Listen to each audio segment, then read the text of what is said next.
हाय। तो एक किस्सा यूँ है कि मुझे बचपन से कहा जाता है कि मैं बहुत ज़्यादा बोलती हूँ, जो कि अब मुझे लगता है कि हाँ, मैं वाक़ई थोड़ा ज़्यादा तो बोलती हूँ। Maybe that's why I am making this video but that's not the point. The point is the किस्सा। तो मैं करीबन 3 साढ़े 3 साल की थी और साल रहा होगा 1998 एंड तारीख 30 या 31 दिसंबर। और मैं मेरे मम्मी-पापा के साथ, मेरे मम्मी, मेरे पापा और मेरे 2 चाचा के साथ वैष्णो देवी जा रही थी।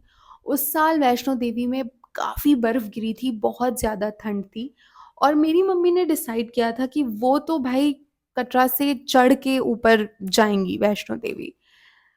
तो डिसाइड ये हुआ कि मैं बहुत छोटी थी और बहुत रोती थी, तो मेरे एक चाचा को गुस्सा भी आ गया था कि आप इसको क्यों लेके आई हैं? यहाँ पे कितना रो रही है ये? पर माय मदर वाज़ लाइक बच्ची है तो रोएगी ही। But most of the time I was fine. तो जब चढ़ने की बारी आई, तो मेरी मम्मी ने मुझसे पूछा कि क्या तुम चढ़ लोगी?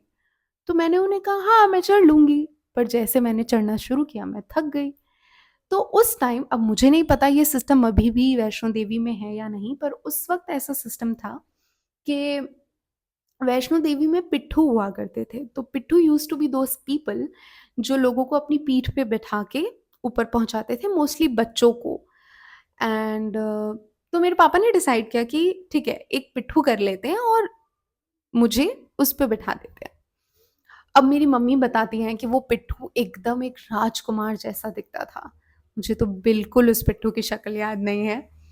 एंड उस पिट्ठू ने मुझे बिठाया और वो मुझे मंदिर तक लेकर गया। जब सब मंदिर पे पहुँचे और उस पिट्ठू ने मुझे उतारा, तो मेरे पापा ने उससे पूछा कि इसने आपको परेशान तो नहीं किया? तो पिट्ठू ने मेरे पापा को जवाब दिया कि बिल्कुल नहीं, ये तो कितना बात करती है, बहुत मज़ा आया। मुझे तो लगा ही नहीं कि मैंने एक 3 साल के बच्चे को बिठा रखा है और इसने मुझे बहुत सारे गाने सुनाए। तो ये सुन के सब लोग हैरान हो गए थे कि मैं एक अनजान इंसान के साथ इतना जेल-अप कर रही हूँ, इतनी बातें कर रही हूँ, उसको गाने सुना रही हूँ। लेकिन अब जब मैं उस इंसिडेंट के बारे में सोचती हूँ, तो मुझे लगता है कि शायद ये पहले से ही तय था कि मैं अनजान लोगों से मिलूँगी और मेरी आवाज़ बहुत दूर तक जाएगी, इसे बहुत सारे लोग सुनेंगे।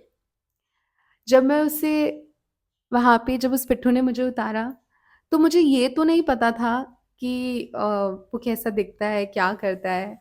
पर मैंने मम्मी को बोला था, मम्मी ऐसा बताती हैं कि दिस पिट्ठू इज़ वेरी गुड लुकिंग और जब मैं बड़ी हो जाऊँगी, तो मैं इससे ही शादी करूँगी।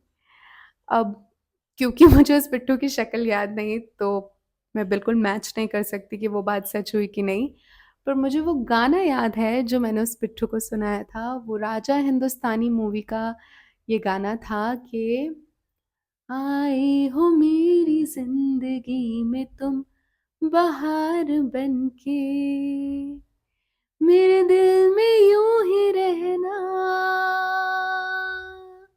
हाय मेरे दिल में यूं ही रहना, तुम प्यार प्यार बनके आए हो मेरी जिंदगी में तुम बहार बनके। बस इतना सा था ये किस्सा। मैं हूँ यशलीन, आपकी कहानी वाली, एंड दिस वाज किस्सा बाय कहानी वाली। मिलते हैं अगले एपिसोड में। Bye bye.